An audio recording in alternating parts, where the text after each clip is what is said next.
Good morning to all the students. This is lecture number 5 for the subject Power System 1. So in this lecture, we are going to discuss regarding the overhead versus underground systems. In the previous lectures, we are studying from the last 2 days the classification of distribution system. So distribution systems are basically classified according to the nature of current, whether it is a AC current or DC current. Accordingly, the distribution system is known as AC distribution system, and the second one is DC distribution system. The second classification is regarding the type of construction, whether it is overhead or underground. In today's lecture, we are going to discuss regarding the second classification, type of construction, whether it is overhead or underground system. So in today's lecture, we are going to compare the various parameters regarding the overhead and underground system. By comparing all the parameters regarding the overhead and underground system, we can conclude following points. The choice between overhead and underground system depends upon a number of widely different factors. हम किसी एक parameter को लेके ये नहीं कह सकते कि whether our system is underground system is better than overhead system or overhead system is better than underground system. In order to fully understand ki which system is better than the other system, we have to compare various parameters, and in each and every parameters we have to compare the underground and overhead system. So the first parameter is regarding the public safety. So according to the public safety point of view, underground system is much more better than the overhead system, because in underground system there is no direct contact with the human life, but in overhead systems there is direct connect with the human life as well as animals. So from the safety point of view, if a conductor is buried inside the soil with a 5 to 6 meter foot depth, so it provides a greater safety to the human life or any living life. So the second parameter is regarding the initial cost. So from the various surveys done, it is found that the initial cost for the underground system is 5 to 10 times more than the overhead system. जो initial cost रहेगी underground system की, that is much more than 5 to 10 times more than the overhead system. Third is flexibility.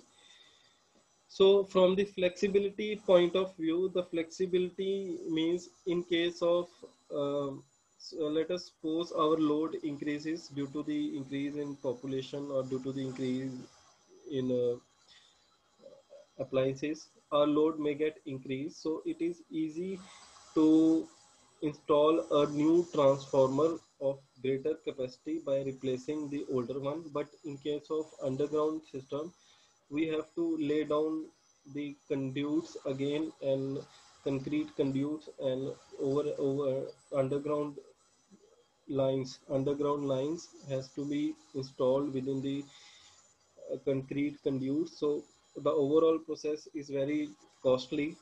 अगर हमें अपना जो increase load है उसको meet करना है, तो हमें अंडरग्राउंड सिस्टम को नए सिरे से दोबारा से ले डाउन करना पड़ेगा. लेकिन हम ओवरहेड सिस्टम में by just replacing the transformer we can achieve the desired result. So the next parameter is regarding the faults. So faults in overhead system is more as compared to the underground system, because the insulation provided in the underground system is much better than the overhead system. So fault generally occurred frequently in overhead system as compared to the underground system. So in this parameter, the underground system stands better. From the appearance point of view, we can say that the underground system looks um, uh, much more better than the underground overhead system, because underground system all the connectors are laid down beneath the earth, whereas in case of overhead system, conductors are laid down along the tower. So, in for the appearance point of view, underground system holds its stands. So, fault location and repairs. So, when we talk about fault location and repairs, the underground system, detecting fault and repairing fault is difficult. So, as compared to the overhead system, because by just through our naked eyes we can distinguish what type of fault occur in the transmission line and it is repairable.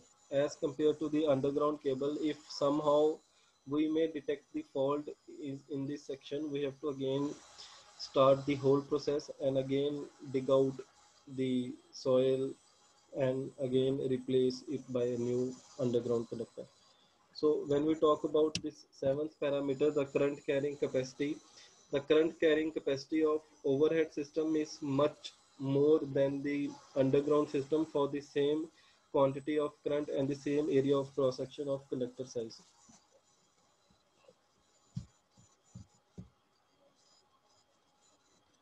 So when we talk about the useful life, so we can say that the useful life of underground system is much more than the overhead system. The useful life of underground system, according to the survey, stands to be more than 50 years, whereas the useful life for underground cables stands to be between 20 to 25 years. So here, underground system stands better than the overhead system because it has a useful life of 50 years. The maintenance cost of underground system is much less than the overhead system because there is a very rare condition if a fault occurs in an underground system. If a fault occurs, then that may be the difficulty point of view, but as an overall experience, the maintenance cost for underground system is much less than as compared to the overhead system. So the last point is interference with communication circuits. So agar we talk about the interference with the communication circuits, so the interference provided by overhead transmission lines to the communication circuits are more than the underground systems. So in this point of view, the underground system stands much better than the overhead system because uh, from for the overhead system, the communication circuits are laid down along the overhead lines. So there may be an interference with the communication system from the power lines, but in case of underground system, there is no as such interference with the communication with the power lines. So from this point of view, the overhead system stands better than the underground system stands better than the overhead system. But in India, what is more preferable is in India we generally employ the overhead system because of the cost factor. So by looking at the just cost factor, we just mostly use the overhead transmission system as compared to the underground system because here the cost is the is given the more priority as compared to the public safety and life. But in areas where public safety and human life is of more importance and appearance of the localities of more importance, there we can use the underground cables, or in congested areas where the overhead transmission line, it is difficult to lay down the overhead transmission lines, or municipality limits is not giving permission to install overhead transmission line. In those areas, congested areas, we can generally use the underground system. So under these criteria, we use the underground system. But due to the cost factor involved, 5 to 10 times more cost than the overhead system, in India, generally we employ the overhead system throughout the country. Thank you guys. This is all regarding today's session.